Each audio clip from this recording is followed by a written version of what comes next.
tayo mga kabrad, tayo yung may chicken ngayong isang baby bus. Busing, hili ka na. Ano bang issue ng baby bus mo? Ano po, ayaw mag-start alternator sira, ayaw magkarga. Ayaw mag-start.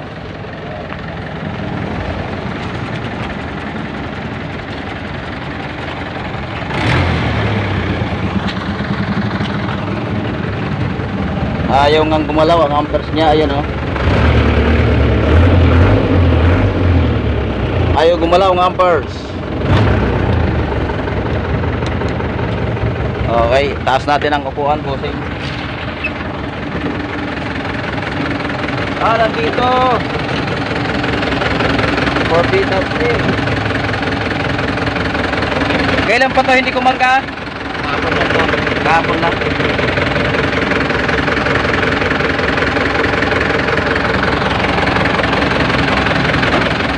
Checkin muna natin yung kanyang supply kung meron. Siyempre bago tayo magbaba ng alternator, check muna natin. Okay, meron.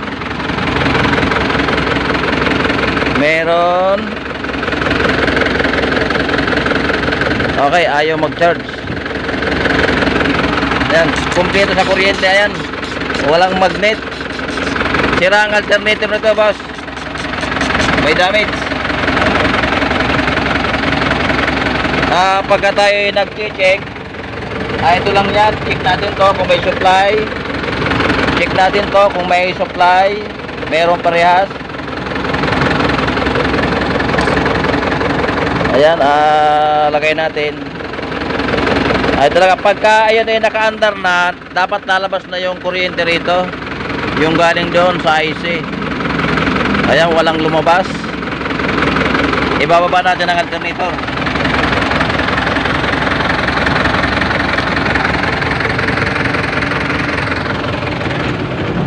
Namatay, hindi ko pa sinabing patayin eh.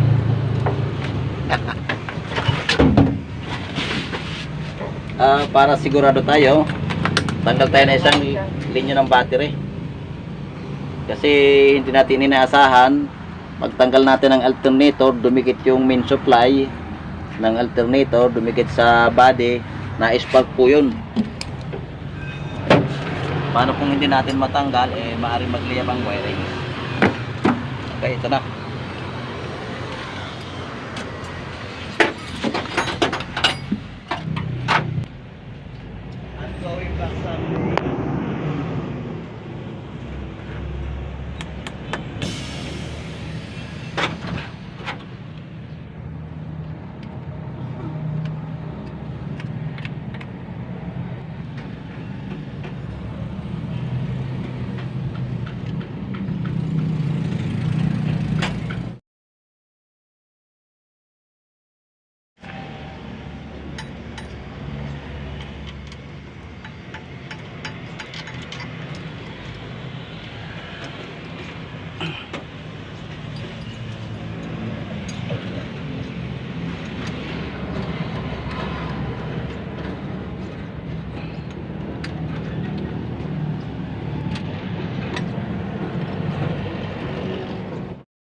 Nakalas din.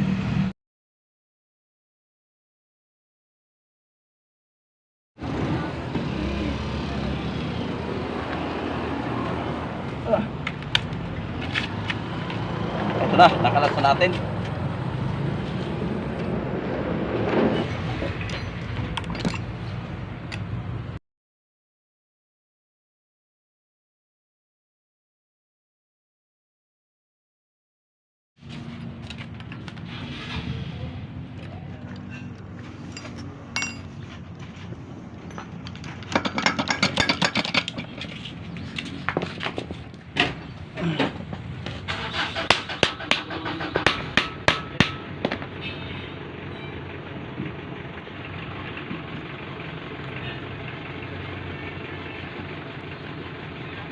Okay, huwag kayong kukurap.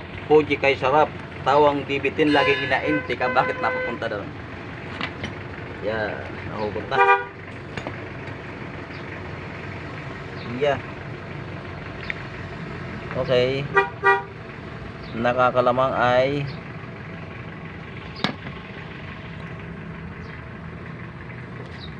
napasok pala ng langis. Ayan oh. Basang-basa ng langis, kaya pala ito ay hindi nag-charge.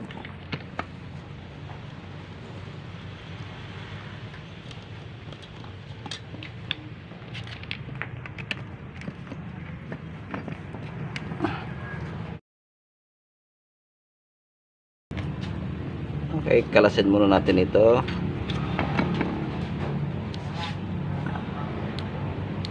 Okay, sana ay carbon lamang ang diferensya. Wala nang carbon ito, boss. Okay po.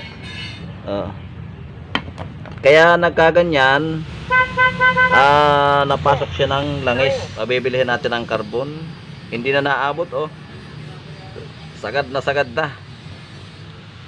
Naubos gawa ng pinasok ng langis. Pinasok ng langis ang alternator. Gasin natin ang gasolina. Huwag kayo maghugas ng diesel ng ganitong klaseng kuhan, yung mga alternator. Hindi basta natutuyo, masisira itong gawin natin, nalambot yung mga sapin.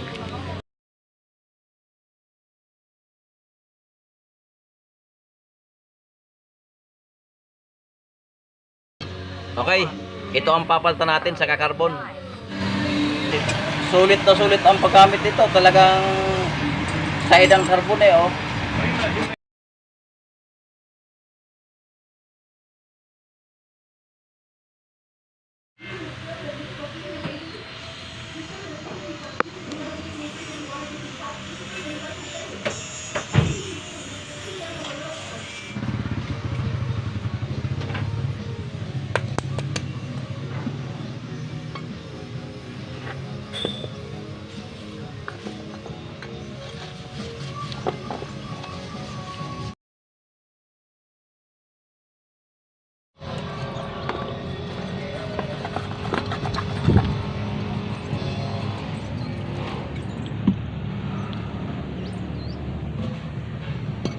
Ayan, sobrang putik niya, oh. Oh. Minsan kasi hindi na napapansin. Natagas na yung oil cell. Hindi na napapansin. Kaya ganito nangyayari sa isang alternator. Pag napasok ng langis yung loob, madali pong mapudpud ang carbon.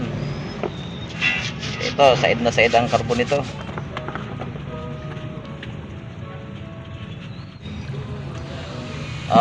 Huwag kayong maghuhugas ng ano nito, diesel. Kasi pag diesel na ginamit natin dito, hindi po basta natutuyo yun, nasisira po yung mga sapin. Nalambot pagka diesel ang nilagay natin, pinanghugas natin.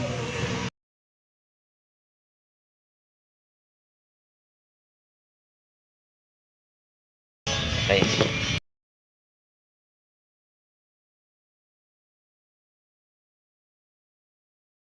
Ito pala ay 24 volts. Ayan, oh.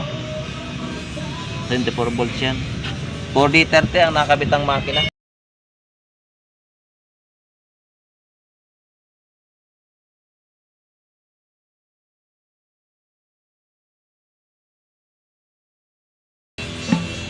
Sa mga magpapaservice nga pala na medyo malayo, hindi kaya ko po kayo hindi napupuntahan.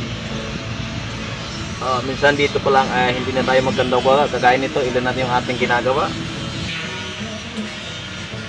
Ito ay starter 10. Yung ba sa likod ay alternator. Itong gamit ng hukbong dagat alternator din. Pila-pila ang nagpapakuha sa atin.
Sana ay carbon lang ang naging diferensya.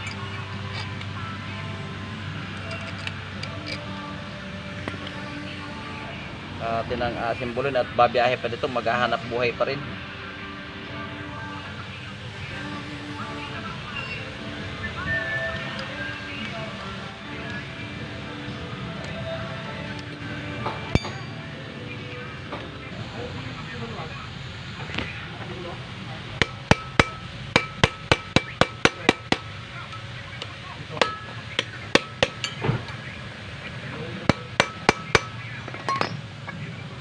Okay, testerin natin kung meron na siyang pilot light.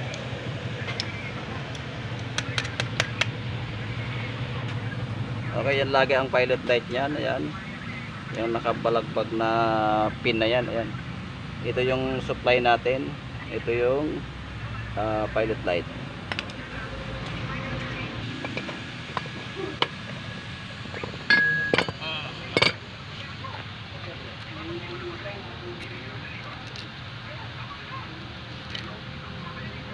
Ayan, ucho.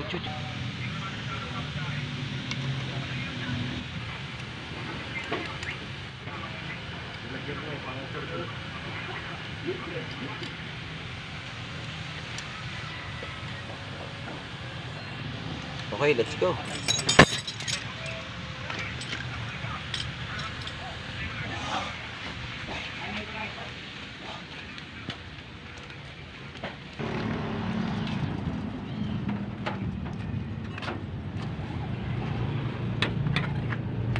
Naputol pala itong ano.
Bah.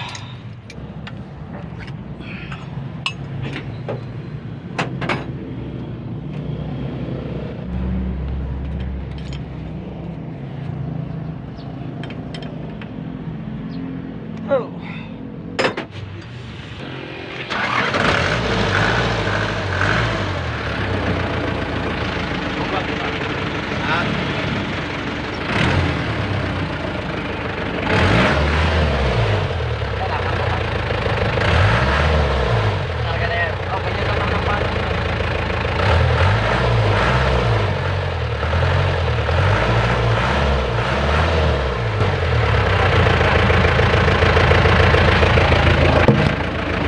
Successful! Ay sana, nakarga na. Nakangiti na ng maganda si Busing. Manalo! Okay, tapos na tayo. Isang content naman ng ating kinot-cots. Hanggang dito na lang. Thanks for watching.